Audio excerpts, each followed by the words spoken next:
O sol do deserto, um olho de fogo implacável, cozinhava as areias douradas do Vale dos Reis. O calor não era apenas físico, era uma presença sufocante que prometia não dar trégua. A expedição britânica, liderada por Sir Edward Harrington, um homem cujas ambições pesavam mais que sua bagagem, chegou diante do túnel recém-descoberto. A entrada, uma fenda escura na rocha, não parecia um portal para a história, mas para um vazio antigo e profano. O ar em sua volta estava pesado, denso, como se o silêncio de séculos tivesse se condensado em uma névoa invisível de presságios. Dr. Arthur Blackwell, o arqueólogo-chefe, um homem para quem o mundo era uma equação lógica, tentou ignorar o arrepio que lhe subiu pela espinha. Ele olhou para as inscrições na parede, os hieróglifos esculpidos com uma intenção mais sinistra do que decorativa. Eram orações de proteção, não para a tumba, mas para o mundo exterior. Estas marcas são avisos, doutor, uma oração para manter o mal adormecido, sussurrou Amir El-Sayed, o guia egípcio. Ele não tocava as pedras, sentia-as. Para ele, elas não eram apenas antigas, eram vivas, carregando o eco de uma fé desesperada. Lendas para assustar supersticiosos, meu amigo. A história não se faz de medos, respondeu Blackwell, a voz mais firme do que seu coração permitia. Ele ajustou os óculos, uma barreira frágil entre a razão e a loucura que parecia pairar no ar. Atrás deles, Lady Evelyn Carter sorriu. Seu sorriso, sempre enigmático, era como a superfície de um lago que escondia segredos. Jornalista, socialite, ela se movia com a graça de uma serpente, observando cada um. Os olhos dela, que já haviam brilhado com a luz de diamantes roubados de salões londrinos, agora refletiam a luz fria e escura da entrada do túnel. Ela não procurava apenas uma história, buscava algo que ninguém mais ousava nomear. Foi Sir Edward quem quebrou a tensão.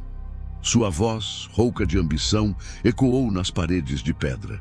Abram, se aqui repousa um faraó esquecido, seu nome se unirá ao meu nas páginas da eternidade. Os homens empurraram as pedras. O ar da tumba irrompeu, não com o cheiro da morte, mas com o de algo que nunca viveu, um cheiro de vazio e poeira que impregnou os pulmões deles. Lá dentro, a câmara era um poço de sombras. O sarcófago negro no centro não tinha a nobreza da realeza, mas a opressão de uma prisão. As inscrições, que Blackwell agora percebia com clareza, falavam não de um faraó, mas de um guardião das sombras e de um artefato chamado a Chave de Osíris. A câmara não parecia uma tumba, mas um altar. Havia amuletos de ouro, máscaras funerárias e um pergaminho envolto em linho que parecia pulsar com uma energia fria. Quando a tampa do sarcófago foi erguida, o eco do raspado da pedra foi abafado por um grito mudo. Um dos carregadores caiu de joelhos, suas mãos arranhando o rosto, os olhos arregalados, em um terror que desafiava a razão. Em seguida, ele caiu morto, sem um único arranhão, sem um sinal de violência, apenas o pavor em sua face, como se tivesse visto a morte em si. O silêncio que se seguiu foi quebrado apenas pelo murmúrio de Amir. Ele fez um sinal de proteção, não o da cruz, mas um antigo gesto egípcio e sussurrou. A maldição não estava selada para proteger a tumba, estava selada para nos proteger dela. Blackwell engoliu em seco, mas Sir Edward apenas sorriu, o brilho da glória em seus olhos sobrepondo o horror. A morte de um pobre camponês é o preço da glória, o que é uma vida em face da eternidade. Londres, 1936. A névoa da conspiração. Meses depois, a névoa de Londres parecia a mesma que pairava no túnel egípcio, densa, pesada, cheia de segredos. A Scotland Yard investigava uma série de assassinatos brutais. Colecionadores ricos, todos ligados à expedição, eram encontrados mortos em circunstâncias misteriosas. Não havia sinais de roubo, mas um padrão sutil. Sempre que um deles morria, um artefato da tumba egípcia desaparecia. O inspetor Thomas Greaves, um homem de olhar frio e voz grave, sentia o padrão. Aquilo não era um crime comum. Não era um ladrão de arte. Era algo mais sinistro. Não é coincidência. Alguém está caçando esses objetos e matando quem os possui. O que eles sabem que nós não sabemos? Evelyn, movendo-se com sua habitual elegância pelos salões da elite, se aproximava dos colecionadores, como uma aranha tecendo sua teia. Seduzia-os com charme e promessas, obtendo informações que, no silêncio da noite, eram passadas para Heinrich Müller, o suposto historiador alemão. Mas Müller não era historiador. Era um agente da SS, servindo a um regime obcecado por poder e mitologia. A chave de Osíris pertence ao Reich, Lady Carter.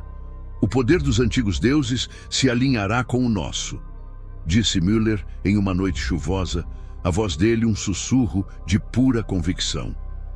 O poder não pertence a ninguém que se curve para recebê-lo. Ele pertence a quem o arranca. E você, Müller, sabe apenas obedecer ordens, ela respondeu, o sorriso dela uma lâmina. Seus olhos escondiam segredos, sua lealdade um enigma.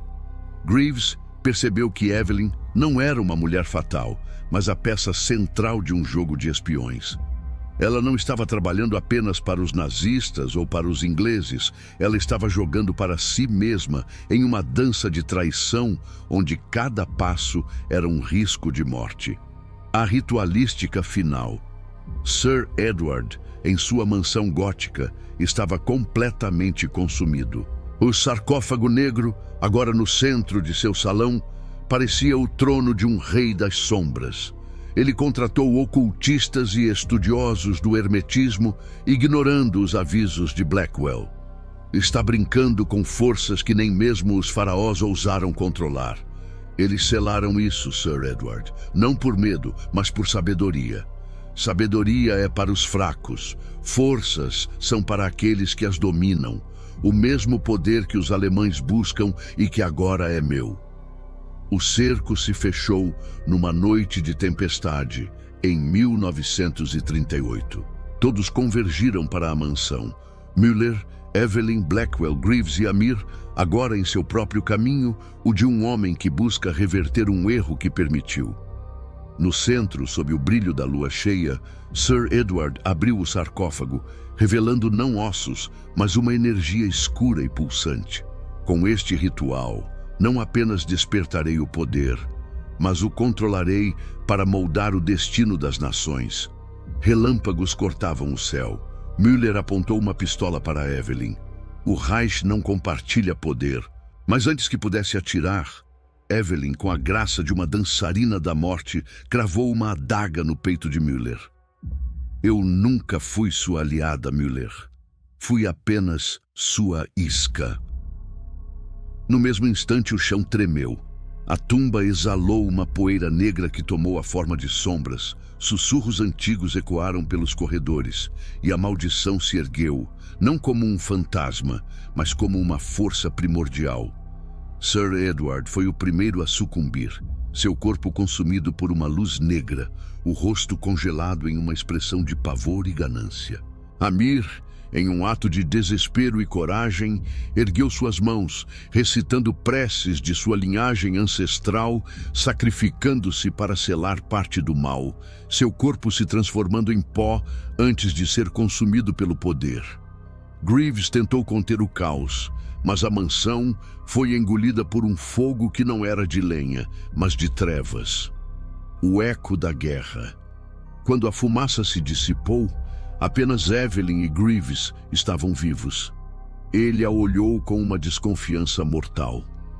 Tudo isso por poder e você ainda respira, Lady Carter. Ela entregou a ele uma carta, seus olhos frios e calculistas. O poder não foi destruído, inspetor, apenas mudou de mãos. A carta era um relatório detalhado sobre o plano nazista, entregando a inteligência para a Grã-Bretanha, com a informação de que a Alemanha ainda buscava algo. Evelyn desapareceu, deixando para trás apenas o eco de sua traição. No porto, enquanto a cidade ainda se recuperava do horror, um navio nazista partia de Londres, carregando uma caixa com o símbolo da SS. Dentro, algo se movia.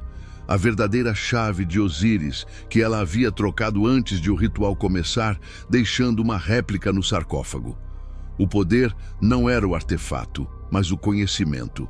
Ela havia entregue aos nazistas uma peça falsa para que eles continuassem sua busca, enquanto a verdadeira chave do poder, o conhecimento de seu segredo, estava com ela.